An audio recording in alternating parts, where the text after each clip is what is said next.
Vivo V series in the Pudia updation V9 India launch Ningalam Arniku. Emasam 29th Amboekum India Vivo launch. Apo in the number topic V9 Petian. My name is Risaldar and you're watching Focus to the topic. Let's begin.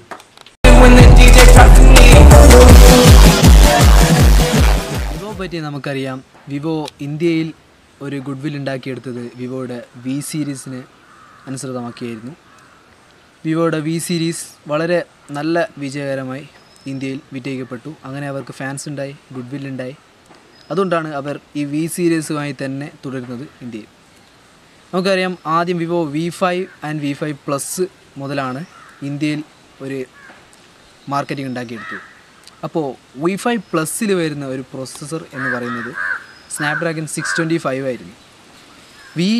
Vivo V9 എന്ന് പറയുന്നത് ഇതിൻ്റെ ഏറ്റവും ഇപ്പോൾ വരാൻ പോകുന്ന ഏറ്റവും പുതിയ അപ്ഡേറ്റേഷനാണ്.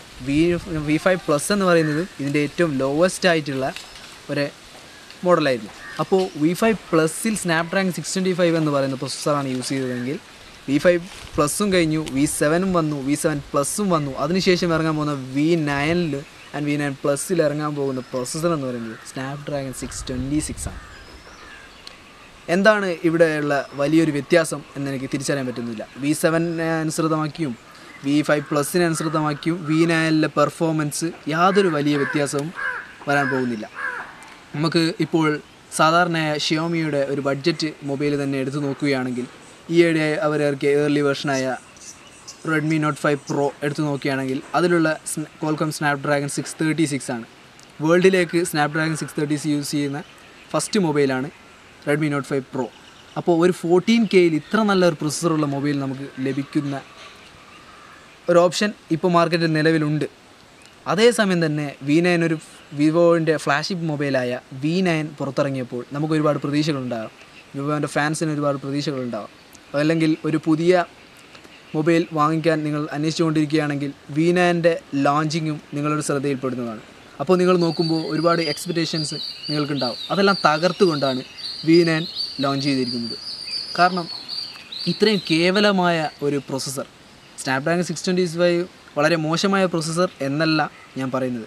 പക്ഷെങ്കിൽ ഒരു ഫ്ലാഗ്ഷിപ്പ് മൊബൈലായിരിക്കുമ്പോൾ സ്നാപ്ഡ്രാഗൺ 626 അല്ല, മിനിമം ഒരു സ്നാപ്ഡ്രാഗൺ 820, കാരണം 845 വരെ ഇപ്പോൾ നിലവിലുണ്ട്. അപ്പോൾ മിനിമം ഒരു 820 എങ്കിലും വന്നിട്ടുണ്ടെങ്കിൽ ഒരു ഫ്ലാഗ്ഷിപ്പ് മൊബൈലിന് അതാണ് നമ്മൾ ഏറ്റവും കൂടുതൽ ആഗ്രഹിക്കുന്നത്. പെർഫോമൻസാണ് നമ്മൾ ഏറ്റവും കൂടുതൽ ആഗ്രഹിക്കുന്നത്, അല്ലാതെ കുറേ കളർ ഫിൽറ്റേഴ്സ് ചെയ്തിട്ടുള്ള ക്യാമറയോ ഒന്നുമല്ല. വെറും iPhone Xൻ്റെ ഒരു ക്ലോൺ മാത്രമാണ് Vivo V9 എന്ന് വേണമെങ്കിൽ നമുക്ക് പറയാം.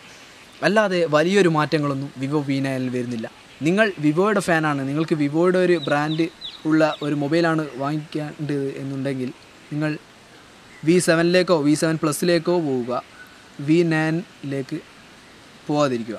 കാരണം V7നെ അനുസരിച്ചും V7 Plusനെ അനുസൃതമാക്കി നോക്കുമ്പോൾ, മെച്ചപ്പെടുത്തി നോക്കുമ്പോൾ V9ലേക്ക് വലിയൊരു മാറ്റങ്ങളൊന്നും വരുന്നില്ല. അതുകൊണ്ട് V9 നിങ്ങൾ പൂർണ്ണമായി ഒഴിവാക്കി കളയുക. ജസ്റ്റ് പുതിയൊരു ബെസ്ലെസ് ഡിസ്പ്ലേ കുറച്ച് കൂടുതലായിട്ട് കിട്ടണമെന്നുണ്ടെങ്കിൽ, വെറും ലുക്ക് മാത്രമാണ് നിങ്ങൾക്ക് വേണ്ടതെങ്കിൽ, നിങ്ങളൊരു ഹെവി ബഡ്ജറ്റുള്ള ആളാണെങ്കിൽ, റിച്ച് ആണെങ്കിൽ നിങ്ങൾക്ക് V9ലേക്ക് പോകാം. അല്ലാതെ നിങ്ങളൊരു ടൈറ്റ് ബഡ്ജറ്റ് ആണെങ്കിൽ ഒരിക്കലും നിങ്ങൾ V9ലേക്ക് പോകാതിരിക്കുക. അത് നിങ്ങളുടെ മണി വേസ്റ്റ് ചെയ്യുന്ന ഒരു പ്രവൃത്തിയായി മാറുന്നതാണ്.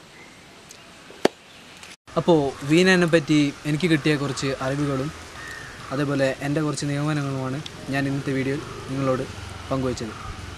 ഇനി നിങ്ങളുടെ അഭിപ്രായങ്ങൾ എന്തൊക്കെയാണെന്നും നിങ്ങൾ ഇനിയും Vivo V9 വാങ്ങിക്കാൻ പോവുകയാണ് എങ്കിലും അതൊക്കെ എന്നെ ഒന്ന് കമൻറ്റ് ചെയ്ത് അറിയിക്കുക. നിങ്ങൾക്ക് ഈ വീഡിയോ ഇഷ്ടപ്പെട്ടെന്ന് ഞാൻ കരുതുന്നു. മറക്കാതെ ചാനൽ സബ്സ്ക്രൈബ് ചെയ്യുക. അതിനോടൊപ്പം തന്നെ അടുത്തുള്ള ബെല്ലൈക്കണും ഒന്ന് ക്ലിക്ക് ചെയ്ത് കൊടുക്കുക. Thank you. For more like this, subscribe my channel.